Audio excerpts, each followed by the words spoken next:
কাল ভৈরব অষ্টমী বা ভৈরব অষ্টমী বা কাল ভৈরব জয়ন্তী অগ্রহায়ণ বা মার্গশীর্ষ মাসের কৃষ্ণপক্ষের অষ্টমী তিথিতে পালিত হয় এবং এটি একটি গুরুত্বপূর্ণ ধর্মীয় উৎসব।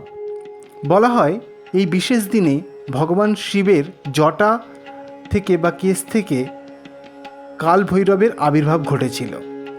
কাল ভৈরব শিবের ক্রোধের অভিব্যক্তি। এই ভৈরব অষ্টমী তিথিতে ভগবান কাল ভৈরবের পুজো করলে পরিবার নানা রকম নেতিবাচক শক্তি থেকে সুরক্ষিত হয়।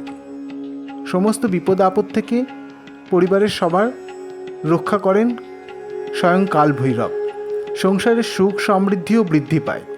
কিন্তু বেশ কিছু উগ্র কর্ম এই দিন করলে জীবনে নেমে আসে চরম দুর্ভোগ।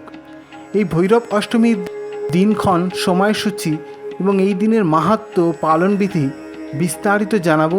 সম্পূর্ণ ভিডিওটি দেখুন শুধুমাত্র সনাতনী ভাবনায়।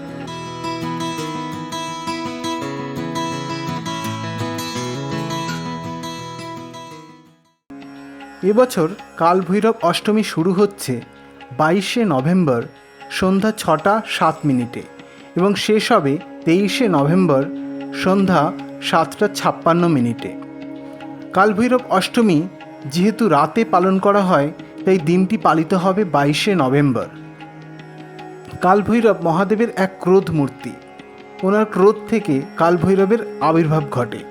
শিবপুরাণে কাল ভৈরবের আবির্ভাব সম্পর্কে যে কিংবদন্তি আছে তাতে দেখা যায় ব্রহ্মা একবার অহংকার মণ্ডিত হয়ে নিজেকে সৃষ্টিকর্তা হিসেবে দম্ভে মেতে ওঠেন এবং ভগবান শিবের সাথে উনি বিতর্কে জড়ান। মহাদেব ক্রোধিত হয়ে পড়েন এবং ওনার থেকে উগ্র কাল ভৈরব সৃষ্টি হয়। কাল ভৈরব ব্রহ্মার অহংকার নাশ করার জন্য ওনার পঞ্চম মস্তক ছেদ করেন এবং ব্রহ্মা নিজের ভুল বুঝতে পারেন। ব্রহ্মার মস্তক ছেদন করার জন্য কাল ভৈরবের ব্রহ্মহত্যাজনিত পাপ হয় এবং সেই পাপ নাশ করার জন্য ওনাকে ওই ছিন্ন মস্তক হাতে নিয়ে ব্রহ্মাণ্ড ভ্রমণ করতে হয়।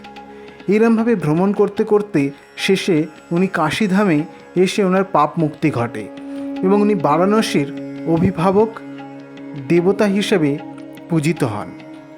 মোট 64 জন ভৈরব এই ব্রহ্মাণ্ডের রক্ষার সাথে জড়িত। এনারা আবার 8টি শ্রেণীতে বিভক্ত এবং প্রতিটা ভৈরব শ্রেণীর একজন করে মূল অধিকর্তা ভৈরব আছেন। এনারা অষ্টভৈরব নামে খ্যাত। এনারা ব্রহ্মাণ্ডের 8 দিক রক্ষা করেন এবং সময়কে নিয়ন্ত্রণ করেন। কাল ভৈরবের পুজো করলে পূজকের সমস্ত মনোবাসনা পূর্ণ হয়। উনি ক্রোধের দেবতা হলেও ভক্তের কাছে উনি সৌম্য মহাদেব, যিনি অল্পেই তুষ্ট হন। তাই ভৈরব অষ্টমী তিথিতে সকাল সকাল ঘুম থেকে উঠে কোনো পবিত্র নদীতে স্নান করে সূর্য অর্ঘ্য দিন এবং তারপর কোনো শিব মন্দিরে গিয়ে শিবলিঙ্গে জল ও বিল্লপত্র অর্পণ করুন এবং মনে মনে বলুন কাল ভৈরবায় নমঃ। অর্থাৎ আপনি শিবলিঙ্গে কাল ভৈরবের উদ্দেশ্যে জল, ফুল, বিল্ল নিবেদন করছেন। সারাদিন উপবাস করতে পারেন বা সাত্ত্বিক আহার যথা ফলাহার বা হবিষান্ন খেতে পারেন। এই দিন মিথ্যাচার বা অহংকার পুরোপুরি বর্জন করুন। এগুলি কাল ভৈরব একদম পছন্দ করেন না। কোনো কালো কুকুর বা যে কোনো কুকুরকে কিছু খাওয়ান, এতে ভৈরব তুষ্ট হন। সন্ধেবেলা বাড়ির শিবলিঙ্গে বা কোনো মন্দিরে গিয়ে সিদ্ধি ও পঞ্চামৃতে শিবলিঙ্গ স্নান করান এবং বলুন কাল ভৈরবায় নমঃ মন্ত্র। ফুল, ফল, বিল্লপত্র নিবেদন করুন। বিল্লপত্র উপর করে শিবলিঙ্গে নিবেদন করুন। কাল ভৈরব অষ্টকম পাঠ করুন। রাত্রি জাগরণ করে মধ্যরাতে কাল ভৈরবের আরতি করুন ধূপ, দীপ, কর্পূর দিয়ে এবং কাল ভৈরব স্তোত্র বা অষ্টকম পাঠ করুন। এইভাবে আপনারা কাল ভৈরবের আবির্ভাব তিথি পালন করে ওনার কৃপা লাভ করতে সক্ষম হবেন। জয় কাল ভৈরব। ওম নমঃ শিবায়।